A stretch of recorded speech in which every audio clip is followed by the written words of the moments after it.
2 Coríntios, capítulo 5, versículos 14 a 17. Vamos nos concentrar no versículo 15, depois em outras passagens, com o título da pregação sendo Viver para Cristo é 3 pontos. Vamos então observar 4 pontos do que é viver para Cristo. Diz assim então, 2 Coríntios 5, 14 a 17: Pois o amor de Cristo nos constrange, julgando nós isto: um morreu por todos, logo todos morreram. E ele morreu por todos, para que os que vivem não vivam mais para si mesmos, mas para aqueles que por eles morreu e ressuscitou. Assim que nós daqui por diante a ninguém conhecemos segundo a carne. E se antes conhecemos Cristo segundo a carne, já agora não conhecemos deste modo. E assim, se alguém está em Cristo, é nova criatura. As coisas antigas já passaram, eis que se fizeram novas. Vamos orar. Obrigado, Senhor Deus, pela Tua palavra lida, e que o Teu Espírito Santo me dirija, que o Espírito Santo dirija cada pessoa que vai ouvir esta pregação, para a honra e glória do Teu Filho Jesus Cristo, e para o nosso bem também, um bem de acordo com a Tua vontade, conforme os Teus padrões. Em nome do Senhor Jesus Cristo te pedimos e agradecemos. Amém. Não vou explicar o texto inteiro, do versículo 14 ao 17, apenas vou concentrar no 15, como eu falei, e daí eu vou para outras passagens também dentro de um tema. É uma pregação mais temática mesmo do que expositiva, no caso, viver para Cristo. Esse todos aqui tem sido causa de grande discussão teológica. No versículo 14: Pois o amor de Cristo nos constrange, julgando nós isto: um morreu por todos, logo todos morreram. Não vou explicar as correntes de pensamento, e vou direto ao ponto que eu creio que se refere aqui aos eleitos, aos salvos, não à humanidade inteira. É uma possibilidade que se refira à humanidade inteira, dentre outras explicações, mas eu prefiro achar, eu me inclino fortemente a entender que aqui se refere aos salvos, que são os mesmos do versículo 14, a quem Paulo se refere de nos, pois o amor de Cristo nos constrange. Ele não constrange todo mundo, ele constrange aqueles que são eleitos, que entenderam isto. E o nós do versículo 16, que é o mesmo contexto: assim que nós daqui por diante a ninguém conhecemos segundo a carne, falando dos crentes, dos salvos. Então, pensando no crente que se constrange com o tamanho do amor de Cristo para ele, é muito agradável ele poder dizer, conversando ou pensando: pois é, Cristo morreu pelos meus pecados. Como é que pode o próprio Filho de Deus Santo deixar o céu ao lado do seu Pai, de toda a glória que ele sempre teve, ver este mundo perdido, suportar uma geração corrupta, como ele disse: até quando eu vou aguentar vocês? Dar a vida por mim é muito amor, é amor demais. Eu fico até encabulado, eu fico constrangido com tanto amor. É um raciocínio que cai como uma luva para o crente que entendeu o tamanho do amor de Cristo, de ter morrido por ele, crente. Só que Paulo não deixa o crente parar o raciocínio neste ponto, como se Paulo estivesse perguntando: então você quer dizer que Cristo morreu no seu lugar? Ótimo, muito bonito. E você está convencido de que essa substituição foi para valer? Morreu mesmo no seu lugar para você viver? Foi. Mas sabe o que isso significa?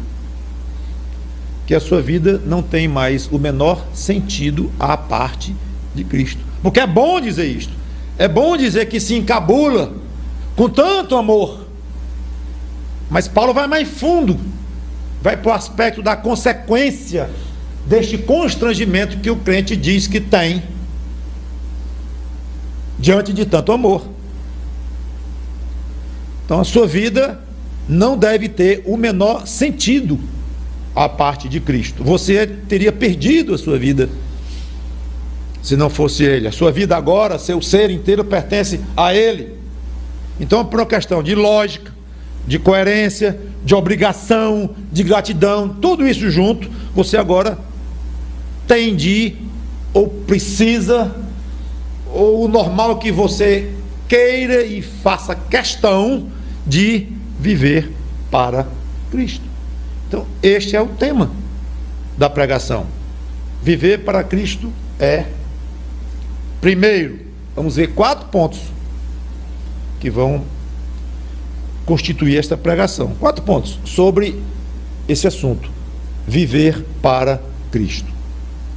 Então, o primeiro é: viver para Cristo é ter na terra, e aqui nesta vida, uma vida completamente nova, diferente da antiga. E esse diferente, eu vou explorar 2 aspectos dessa diferença, poderia até ver mais, mas vamos ficar nesses 2.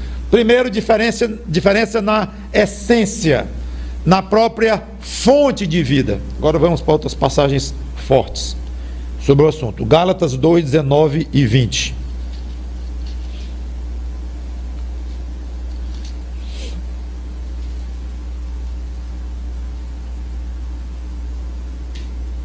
Diz assim, Gálatas 2, 19 e 20: porque eu, mediante a própria lei, morri para a lei, a fim de viver para Deus.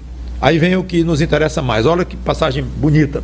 Estou crucificado com Cristo. Logo, já não sou eu quem vive, mas Cristo vive em mim. E esse viver que agora tenho na carne, vivo pela fé no Filho de Deus, que me amou e a si mesmo se entregou por mim. São passagens tão fortes e tão bonitas que dá vontade de mergulhar nelas e deixar as outras, porque teria muito o que dizer sobre cada uma dessas aqui, que eu já li 2 e vou ler mais. Entenda o que isso aqui quer dizer. Viver para Cristo é ser alimentado por outra fonte de vida. Aquele que se converte passa a ter uma outra fonte, um outro poder alimentando aquela vida que passou a existir com a conversão. É deixar-se invadir por outra vida muito mais poderosa. Não é um mudar de religião, não é adotar Jesus agora como um grande mestre seu, ou mesmo como seu salvador, mas de uma maneira, como um reconhecimento que ele morreu por mim, uma gratidão, e pronto. Há muito mais do que isso. Há poder divino entrando forte na vida de quem se constrange de fato com o amor de Cristo, porque entendeu o que Cristo fez por ele, por esse indivíduo. É passar a ter uma vida compartilhada, mas um compartilhamento desigual. O antigo rei da sua vida, o seu ego, para o qual você vivia e que era o centro de tudo, eu, esse antigo eu cede lugar ao rei dos reis, ao próprio rei do universo. E o meu eu desaparece? Não. A carne deve desaparecer e vai desaparecer no céu totalmente. Mas o eu, no sentido da minha pessoa, do que faz a minha personalidade, claro que não. Eu continuo sendo eu, depois da minha conversão, e quando entrar na eternidade, já na glória, com um novo corpo glorificado, imagens sem mais pecado algum, sem uma mancha na minha mente, nada, continuarei sendo eu. E Cristo é Salvador de gente, de pessoas, de personalidades. É por isso que eu digo que o eu, o antigo reizinho da sua vida, cedeu o lugar. Ele ainda faz parte da sua vida, mas não comanda mais, ou não é para comandar mais. O seu eu se recolhe a um lugar muito próprio, muito pequeno, agora, frente a um novo comandante da sua vida. Então, Cristo passa a viver através de você. É isso que Paulo diz lá em Gálatas 2, 19 e 20. Mas como é que a minha vidinha aqui na terra, egoísta, míope, pecadora, passou por uma transformação tão grande e tão nobre? E muito acima do que eu posso compreender. Que eu nem entendo direito, pastor, esse negócio de Cristo viver por mim. Cristo vive em mim. Não entendo isso direito. Paulo responde no versículo 20: logo já não sou eu quem vive, porque ele está crucificado com Cristo, morreu com Cristo. Já não sou eu quem vive, mas Cristo vive em mim. E esse viver que eu agora tenho na carne, meu viver aqui nessa vida, ainda dentro deste corpo, vivo pela fé no Filho de Deus, que me amou e a si mesmo se entregou por mim. Então, como é que essa transformação operou em você? Pela fé. É a fé que garante que o fluxo infinito de vida que Cristo tem nas mãos e nele próprio passe através de você. Agora a vida dele é transmitida para você. Então, antes da minha conversão não era? Não. Tanto que a Bíblia diz que você era o quê? Nós éramos o quê antes da entrega a Cristo? Mortos nos nossos delitos e pecados. Mortos. Então não tinha vida nenhuma em mim, uma vida divina, uma luzinha de luz divina dentro de mim? Não. Então só existe dois tipos de gente no mundo: os que podem dizer que Cristo vive através deles e os que não podem dizer. Pelo contrário, eu sou morto em termos de uma vida divina passando através do meu ser e me sustentando e me dando uma existência eterna. Não tem.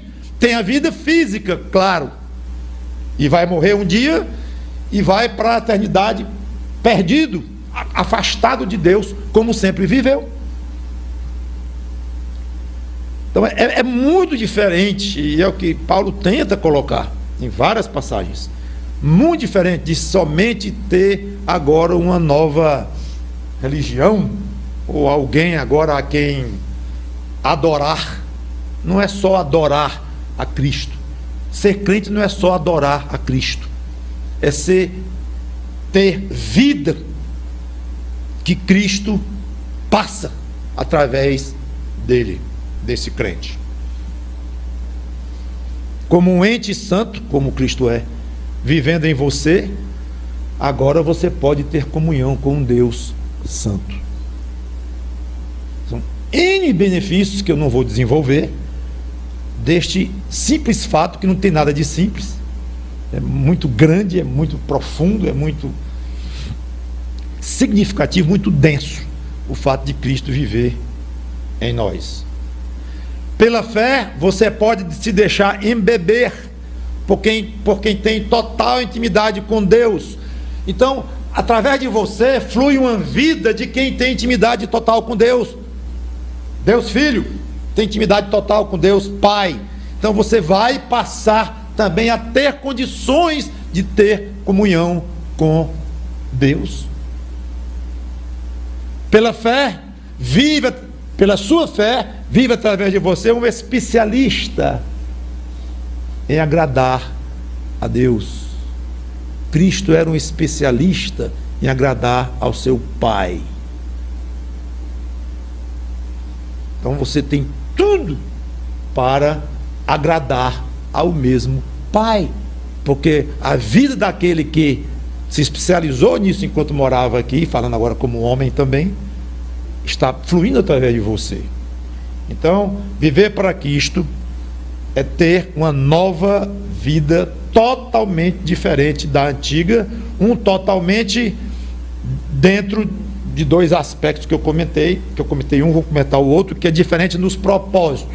Primeiro, diferente na essência. Há uma essência nova de vida naquele que crê em Cristo. E segundo, diferente nos propósitos, nos padrões, nos alvos. Agora vamos para o famosíssimo versículo 17 de 2 Coríntios 5, que inclusive está no nosso texto, né? Que foi 2 Coríntios 5, de 14 a 17.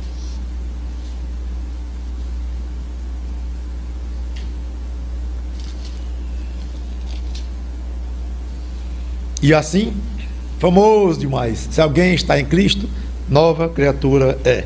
As coisas antigas já passaram, eis que tudo se fez novo, ou tudo se fizeram novas, quando é coisas no plural, tem várias versões. Não vou desenvolver esse versículo também, que daria uma pregação inteira, talvez mais de uma, mas apenas dizer o seguinte: antes da conversão, o seu alvo era agradar o reizinho, você mesmo, a si próprio. Foi tão ruim, era um alvo tão ruim, que você saiu correndo para os pés de Cristo e implorou por salvação, ou não saiu? Alguém que não está absolutamente convencido que ter a si mesmo como um alvo de vida, e que não acha ruim isso, esse alguém não se converteu. Porque a prova de que alguém ter se convertido é ter achado tão ruim seguir a si mesmo, que foi correndo aos pés de Cristo. O que você foi fazer lá? Aos pés dele? Por que você foi lá pedir perdão e implorar por salvação? Você que entregou a sua vida a você mesmo desde que você nasceu, que você só gostava de fazer o que queria e adorava dizer: nesse pescoço aqui, esse pescoço ninguém dobra, esse pulso aqui ninguém mexe. Você adorava fazer isso. E eu faço o que eu quero, doido para se libertar da mãe, do pai, que são considerados muitas vezes opressores, não pode isso, não pode aquilo, e o professor e o diretor ansiosos para se libertar, querendo fazer o que gosta. Todos nós éramos assim. Mas muitos se viram desesperados com este estilo de vida e saíram correndo para os pés do Salvador. E infeliz do pregador que inverte e quase dá a entender que é Cristo que sai correndo para os pés do pecador, implorando que se converta a ele. Que história é essa? Um evangelho completamente falsificado, em que Cristo precisa de clientes, precisa de pessoas para dar alegria a ele e para dar sentido à morte que ele teve na cruz, como se ele precisasse de alguma coisa para ser mais feliz do que ele é feliz. Sim, ele é completo, ele é todo poderoso, todo glorioso, mas uma mania de se pregar hoje é esta: Jesus é um pobre coitadinho, um ansioso atrás de seguidores, sedento de seguidores. Claro, esse pessoal não é tolo.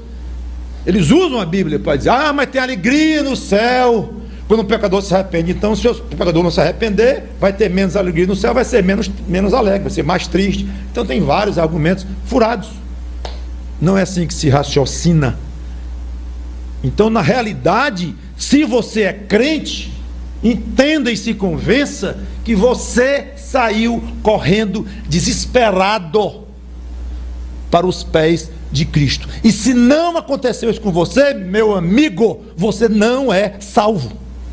Você nunca foi salvo se você não sentiu uma necessidade premente, forte, insuportável, desesperadora, de sair correndo atrás de Cristo e implorar: pelo amor de Deus, literalmente pelo amor de Deus, me salva. Este se constrange com o tamanho do amor de Cristo. Então, agora que eu estou salvo, Paulo diz, é razoável continuar com os mesmos padrões?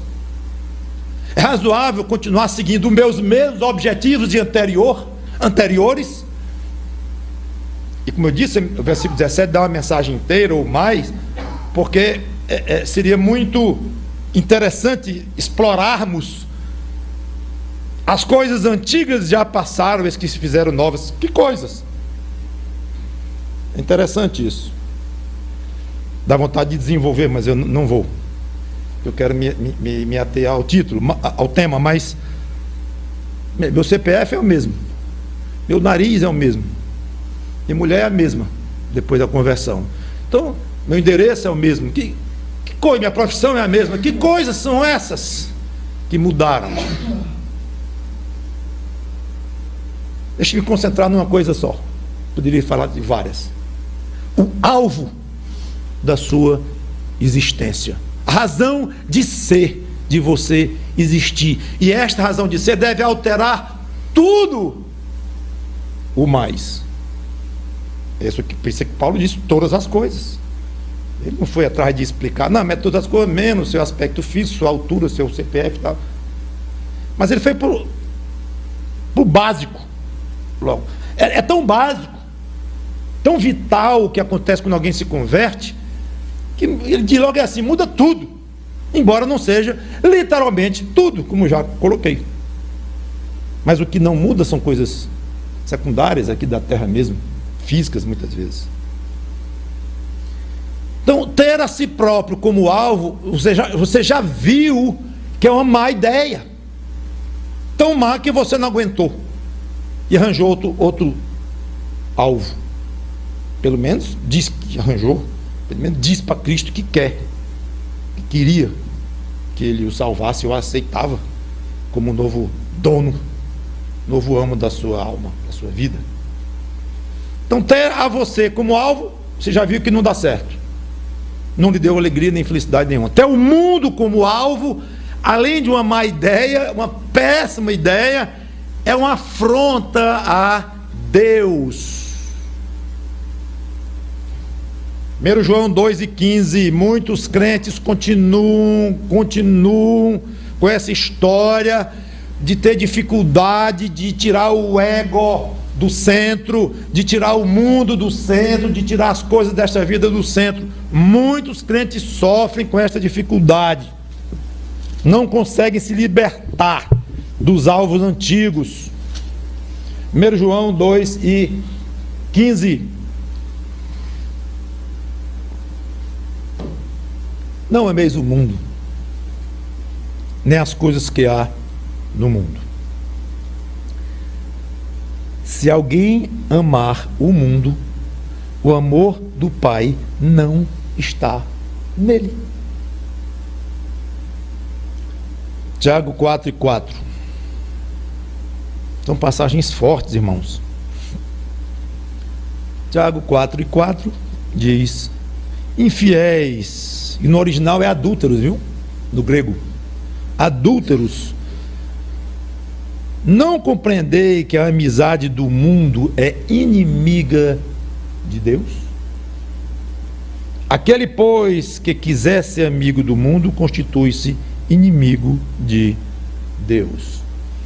Então, viver para Cristo é ter uma vida diferente da antiga, na essência, no poder que sustenta essa vida e nos propósitos, nos padrões, nos alvos que a pessoa deverá passar a ter. Apenas um tem o direito de ser o alvo da sua vida, aquele para quem você disse: me perdoa e me salva, e reconheço que tu tens poder pelo sangue que tu derramaste naquela cruz para me salvar, limpando os meus pecados. Então, este é o único alvo lícito da sua vida. Ele morreu por você, você deve viver para ele. E a vida em Cristo é tão vital que todo crente poderia dizer: a minha vida é a coisa mais ridícula, vazia, sem sentido, se tirar Cristo. Eu acho que todo crente assinaria isso aqui sem pensar.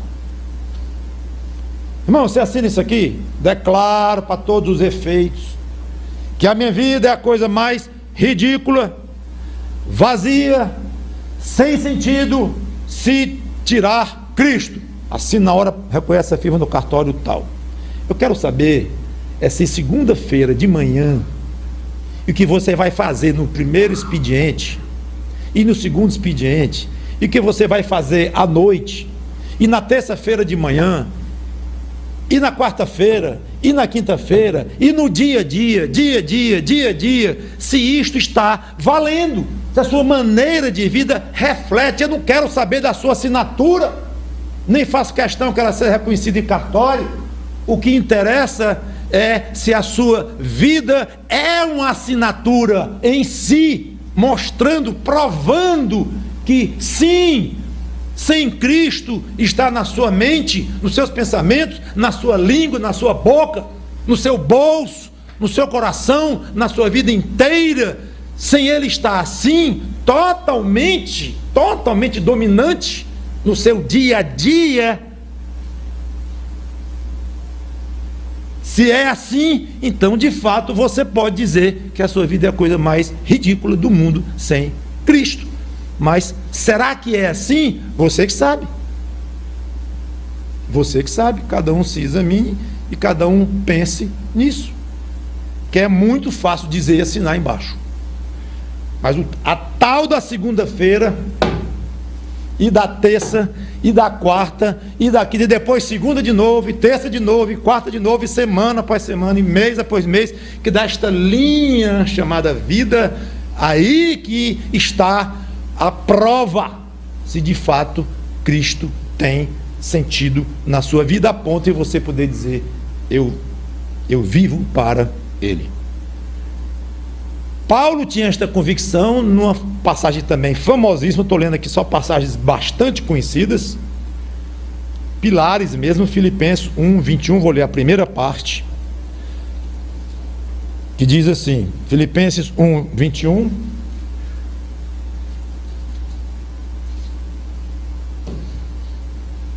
porque para mim o viver é Cristo. Eu acho que poucas vezes na literatura o verbo ser adquiriu uma força tão grande.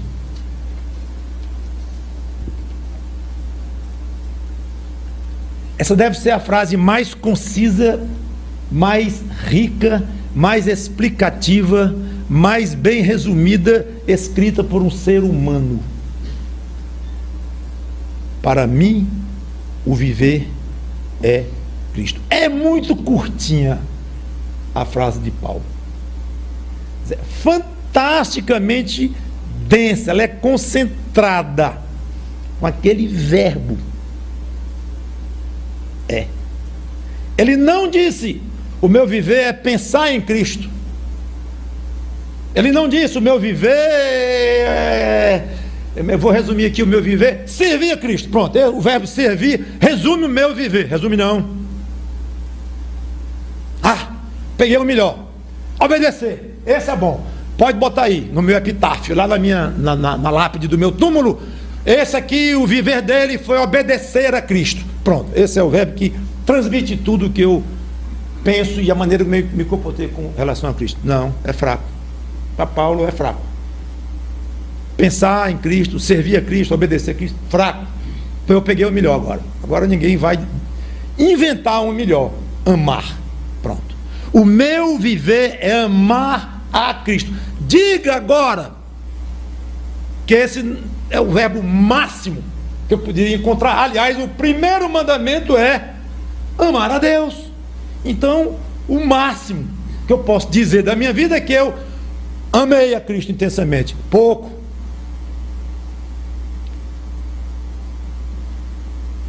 Pensar, servir, obedecer, amar, para Paulo, tudo era pouco. Tinha que somar isso tudinho, pensar em mais algumas coisas. Aí ele chegou no verbinho ser. Para mim, o viver é Cristo.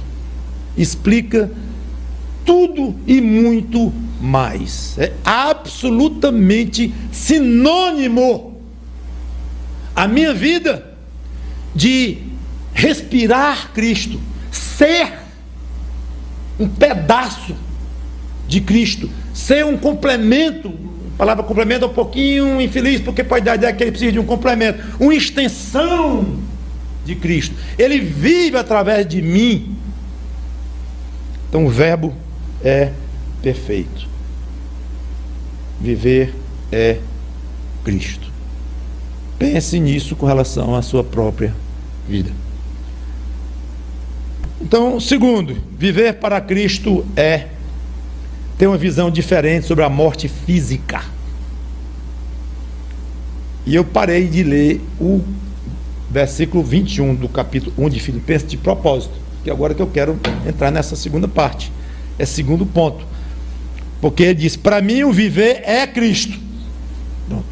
Mas ele não parou aí, porque ele disse, mas o morrer é lucro. Então, viver para Cristo é ter uma visão diferente sobre a morte. Agora é curioso, lucro é uma palavra agradável. A gente já ouve o tilintar das moedas. Lucro, oh, deu muito lucro. As pessoas amam o lucro, correm atrás do lucro.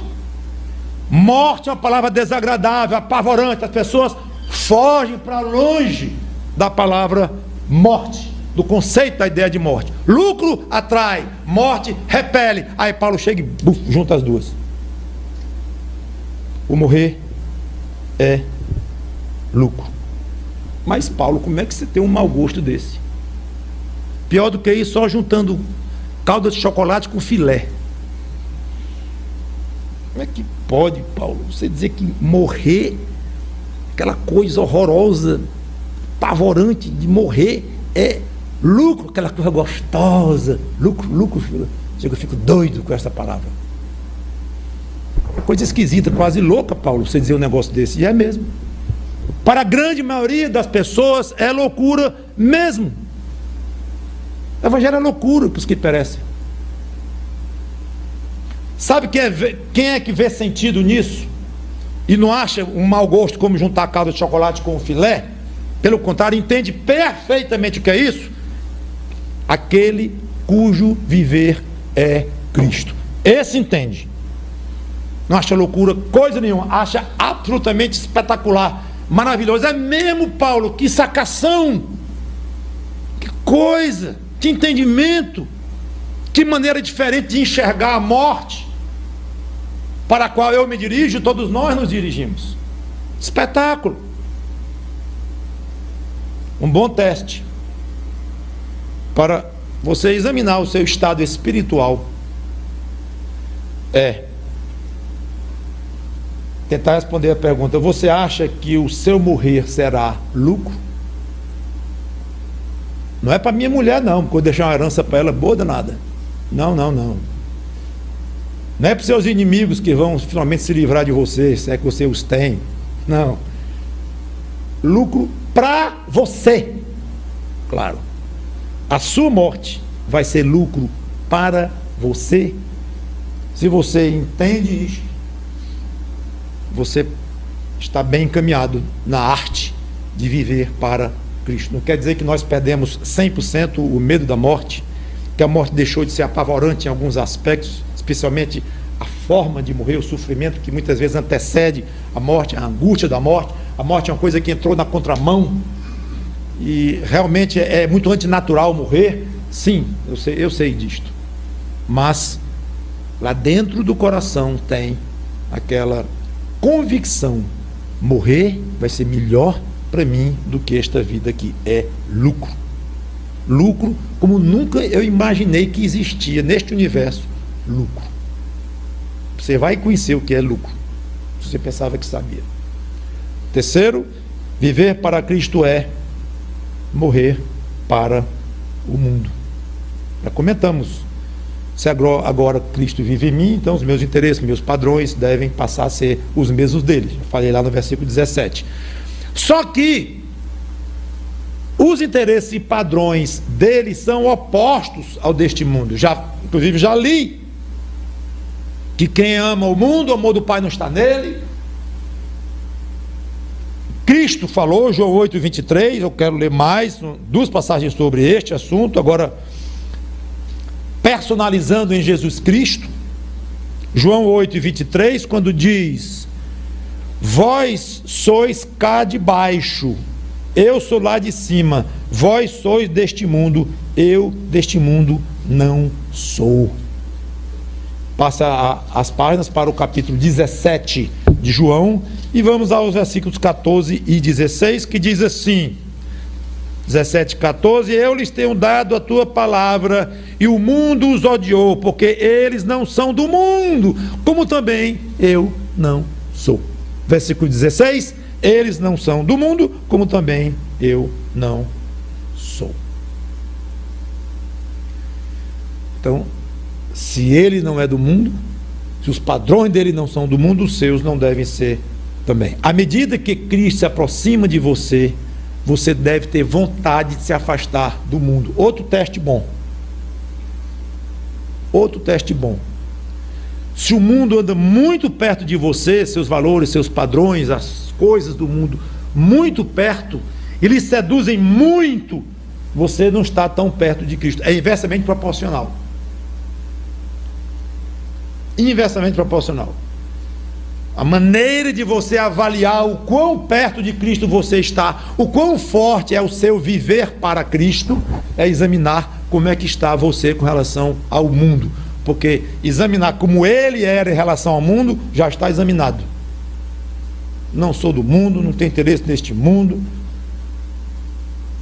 o mundo me odiou, não tem nada a ver com o mundo.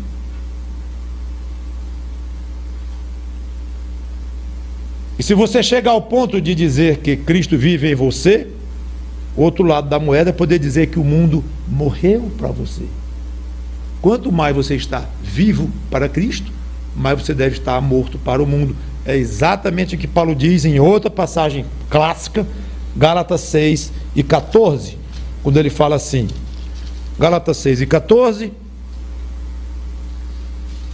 mas longe esteja de mim gloriar-me, ou se gabar, senão na cruz de nosso Senhor Jesus Cristo, pela qual, a cruz de Cristo, o mundo está crucificado para mim, e eu para o mundo.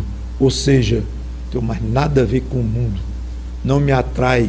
O defunto não é atraído por nada. E você não consegue atrair um defunto por outro lado. É o que Paulo quer dizer, que é exatamente isto. O mundo não me atrai mais, ele não consegue mais me atrair, nem eu quero conversa com o mundo, não tem mais nada a ver com o mundo. Morri para o mundo, ele morreu para mim, acabou-se. A relação está completamente rompida entre eu e o mundo, porque eu estou crucificado com Cristo. Obviamente, esse completamente rompida, esta relação com o mundo, não envolve muitas coisas, como nossa cidadania, o fato de sermos daqui, etc, etc. Mas os valores, os padrões, os amores, as paixões, as atrações, as seduções. Então, viver para Cristo é morrer para o mundo. Quarto e último ponto. Viver para Cristo é ter uma vida concentrada em aprender as coisas dele. Aprendizado das coisas dele. Nós não vamos praticar tudo isso que eu venho falando até aqui, com base em passagens da Bíblia, se nós não aprendermos dele, o que ele tem a dizer, o que ele tem a ensinar, quais são os padrões dele, como é que ele vê as coisas, em suma, adquirir sabedoria dele. A Bíblia fala tanto na sabedoria de Deus, e fala tanto que a sabedoria de Deus está disponível para o crente, o que pede, o que busca, o que vai atrás. Aliás, para qualquer ser humano, claro, só que ele só vai encontrar através de Cristo, tornando-se um salvo em Cristo. Mas a sabedoria de Deus. E não pense que você vai adquirir sabedoria de Deus só pedindo. Tiago diz, peça que ele dá a todos e nada lhes impropera, não lança no rosto e tal. Tudo bem, pedir sabedoria é o grande segredo. Mas eu quero ver o crente numa rede, pedindo sabedoria a Deus, todo dia de manhã, tarde e de noite, todo dia de manhã, tarde e de noite, só orando, pedindo sabedoria, tendo a Bíblia ao lado, que é a palavra de Deus. A palavra de Deus, ela é racional, ela mexe com a inteligência, com o conhecimento, com conceitos, com tudo. Então a sabedoria de Deus vem através da palavra dele, e o poder de entender a palavra dele dado pelo Espírito Santo. Mas a palavra dele é parte integrante dessa caminhada de adquirir sabedoria. Desde o Velho Testamento fala que devemos adquirir sabedoria e procurar sabedoria mais do que procuramos ouro precioso. Aprender de Cristo. Rasga o estatuto antigo da sua vida, rasga, joga fora os seus padrões, os seus rumos, os seus pensamentos, tudo que você viu, joga fora, e vai pegar um novo padrão, um novo estatuto. Mas tem coisa do novo estatuto que já tinha no velho, que eu aprendi do meu pai, da minha mãe, coisas de vida, de boa. Ótimo, tudo bem, mas esquece ali. Isso aqui é que você descobre ao estudar o novo estatuto para a sua vida, estudar o que Cristo tem para transmitir. Você descobre que algumas coisas você já sabia. Tudo bem, toca para frente, dá graças a Deus, porque já sabia. Quando alguém se converte, não sabe o que vem de Deus e o que não sabe. Já tem até piada de crente contando história, falando de provérbio popular, achando que é Bíblia. Bota na Bíblia que essa é boa aí. Água mole em pedra dura, tanto bate até que for. Esse é um versículo bom. Isso não está na Bíblia, meu irmão. Mas devia estar, porque essa é boa. Então, quando alguém se converte, não sabe o que é popular, não sabe o que é bíblico, não sabe o que é antibíblico. Deus escreve certo por linhas tortas. Deus escreve torto. Só se for na sua não, do mundo.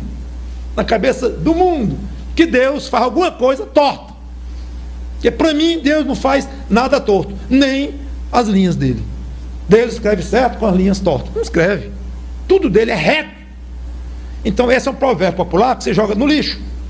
E tem outros que é interessante, combina com a sabedoria de Deus. Mas você vai aprender qual é o que você fica, qual é o que você joga fora. Então, esqueça tudo e vá para a Bíblia. E vá aprendendo. Se você recuperar algum de lá para cá, tudo bem. Mas é secundário. João 14,16, já quero me encaminhar para o final. Falando agora da disposição do Senhor Jesus Cristo de nos ensinar os estatutos dele, a verdade dele. Ele quer nos ensinar, ele se dispõe, meus irmãos. João 14:26. O Consolador, o Espírito Santo, a quem o Pai enviará em meu nome, esse vos ensinará todas as coisas e vos fará lembrar de tudo o que vos tenho dito. Olha o verbo aí, ensinar. Ele vai ensinar. Se o Espírito Santo vai ensinar, é porque pressupõe-se que você deve aprender. Ninguém ensina nada se não tiver do outro lado alguém que aprende aquilo que o outro ensinou. Talvez você saiba de cor esta passagem, mas seria interessante perguntar: o que é que eu tenho aprendido mesmo, hein, do Espírito Santo? Que Jesus me prometeu que ia para mim, ele ia enviar para mim o Espírito Santo, como discípulo dele que eu sou, e que ele ia me ensinar todas as coisas. O que é que eu tenho aprendido do Espírito Santo, de fato? Com base na Bíblia. Capítulo seguinte, João 16, versículos 13 e 14. Olha, estávamos no 14, vamos agora para o 16. João 16, 13 e 14. Quando vier, porém, o Espírito da verdade, ele vos guiará a toda a verdade, porque não falará por si mesmo, mas dirá tudo o que tiver ouvido e vos anunciará as coisas que hão de vir. Ele me glorificará, falando do Espírito Santo, que Ele, Cristo e o Pai vão mandar para habitar em nós. Ele me glorificará, porque há de receber do que é meu e vou-lo há de anunciar. Aulas do Espírito Santo, aprendizado. Agora, para aprender, nós precisamos nos esvaziar das nossas fraquezas, nosso egoísmo, nossa carnalidade, nossos tabus existenciais, religiosos, nossos preconceitos. Tem que se esvaziar para que Jesus possa colocar sobre nós, através do Espírito Santo, seu ensino, seus pensamentos, suas ideias, sua influência e a sua própria, e aqui eu me despeço em termos de leituras da Bíblia, com 1 Coríntios 2:16, que às vezes quando eu penso, Paulo, você não exagerou não.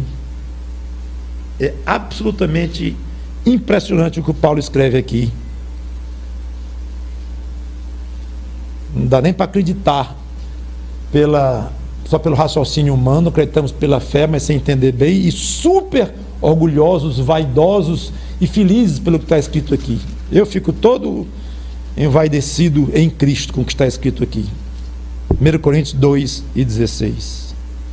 Pois quem conheceu a mente do Senhor para que o possa instruir? Nós, porém, temos a mente de Cristo. Mas, Paulo, eu não tenho uma mente de Cristo, Paulo. Uma mente como a minha não pode pertencer a Cristo, não pode ser a mente de Cristo. Está escrito. Foi o Espírito Santo que mandou eu escrever isso, pessoal.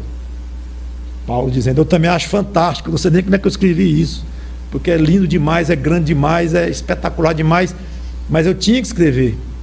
Foi Deus que mandou eu escrever isso aqui.